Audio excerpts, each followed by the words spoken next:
Hey guys, it's the Gundam Boy, and today we're going to be taking a look at the AMR, as it was updated recently. So, let's get straight into it. And if you're looking to get this weapon for yourself, well, you should already have it because you unlock it at level 1. And I used to main this all the time when the game first came out, so I love this gun. Oh, but you could say Arrowhead definitely didn't love it back, because it started off with 350 damage, and its durable was 105. And then 3 updates later, you could finally do damage to heavier enemies like Chargers and Bile Titans. Damn, bro, what the fuck you do to make everybody hate you at Arrowhead? But they gave it more durable damage up to 225, starting magazines from 4 to 5, and a max spare of 6 to 8. The lack of durable damage was what really gutted this weapon, which is funny because it's the anti-material rifle and it's not doing any of the anti-materialing. It lets it stand out better against things like the harpoon gun and the railgun, as they both all have very similar functions but very different quirks to them.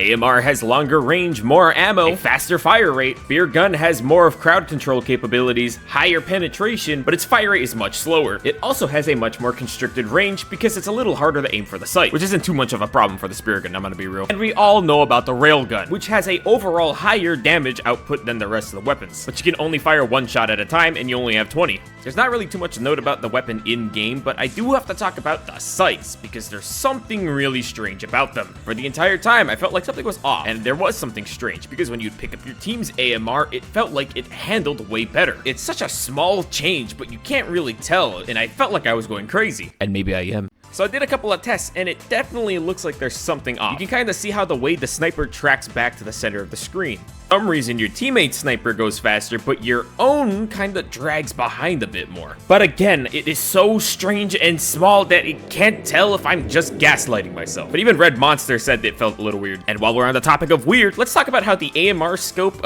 faces you directly head on when it's in 50 meters. Like, it doesn't have the barrel dragging behind it, but at 100 meters, you can see that the gun scope actually starts to sway. And then at 200 meters, you can see that it has some real drag behind it. It could be a bug, or I could just be going insane. But let's take a look at how it fares on every front. Starting on the bug front, there is no reason for you to be shooting a bug this small, unless you're trying to do it for funny reasons, because it is hilarious. Most of the lesser chaff have no problem being countered by this weapon, and you can even over-penetrate them to get collateral kills. Going up against a Hive Guard, I would recommend you aim for his head, because it has way less health than the rest of its body. Since the Hive Guard has way more health on its body section, it means it'll take 2 shots to kill. However, I will have to note you're not going to be slaying every bug with your AMR, you're going to get overwhelmed eventually and throw that dynamite.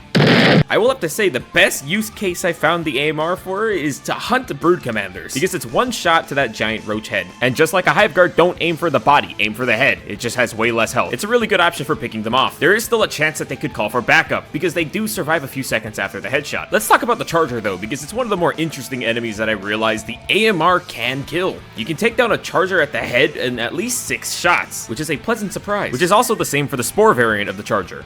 However, that only goes for these 2 types of Chargers. Against the Behemoth Charger, though, it requires a bit more effort, because his head is 100% durable. After forcing the Behemoth Charger to stand still, I found that it takes at least 11 shots to kill him at the head.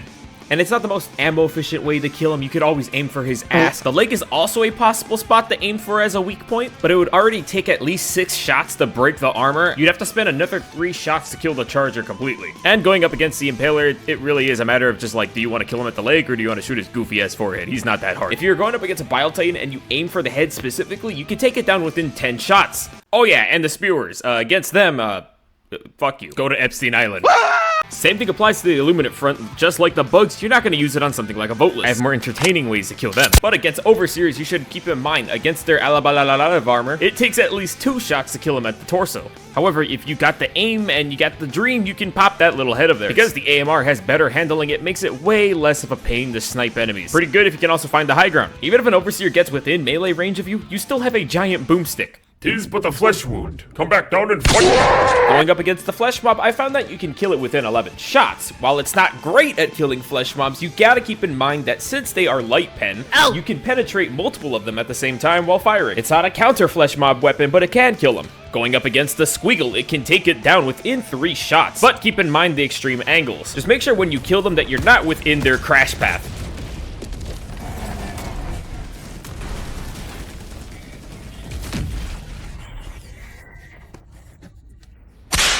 Going up against the Harvester, it is a definite counter to Harvester units, as you can aim for their leg and take them down within 4 shots. If you aim for the horn on top of a Harvester, you can take out their shield from ever coming back up. Finally, we can move on to the bot front.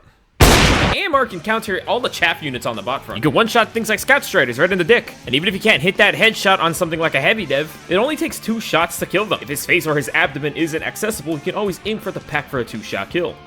But against the other dev units, it really is just a one-shot to the waist. However, it requires you to be precise. The AMR is fully capable of one-shotting Hulks to the face. All you need to do is hit that little eyeball and they go down, giving the AMR an edge against Hulks in combat. Not too much has changed against the gunship. It's still practically 2 shots to knock him out of the air. If you're going up against something like the War Strider, it's a little bit more difficult, as his weak points are really goddamn small. If you're going up against them at range, I would recommend that you take out their guns so it makes it easier for you and your teammates to face them off later. Otherwise, you have to aim for his eye, or the nipple, or his ass.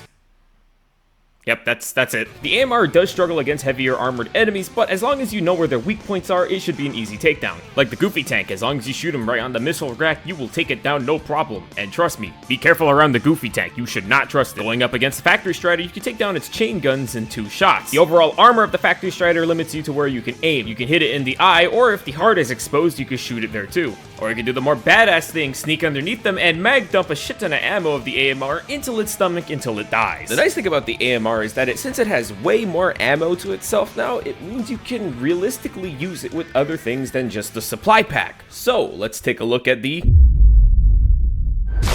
Let's start off with a jump pack, as it can help you acquire the high ground. In urban areas, you could use the jump pack to climb on top of rooftops to shoot enemies. What the fuck? You can use the jump pack to leap to other sniper positions. But do keep in mind the limit of your jump pack. You don't want to hit the wall or anything.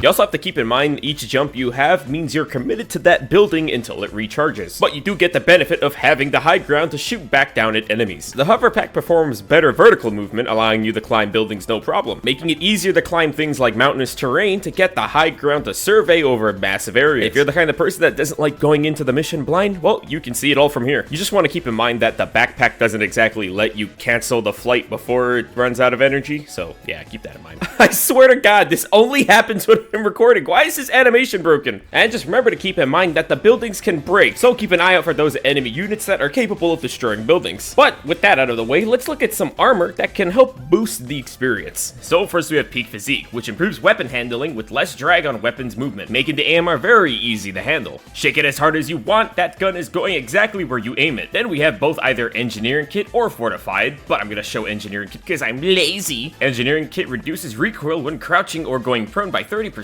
making it much easier on the recoil control, allowing you to land more consistent shots. Just don't fire it like a gorilla, it's not gonna help. And another armor set that might be a little bit niche, I would say, is the Bloodhound, as it helps prevent you from flinching when you're hit, allowing you to aim more consistent. However, this is a weird armor passive. Despite it being named unflinching, you still flinch. You move a lot when you get shot, but it still allows you to aim at the enemy without flicking your aim in a random direction. But this only happens when you're standing up. But if you're laying down, you aren't gonna really move. Then lastly, we have the Siege Ready armor passive, which can give you more bang for your buck, as it provides more ammo for non-backpack weapons, which is just a general overall let you stay in the fight armor passive. But what do you guys think about the AMR? Has it been saved by this recent update, or does it still need some new changes to it?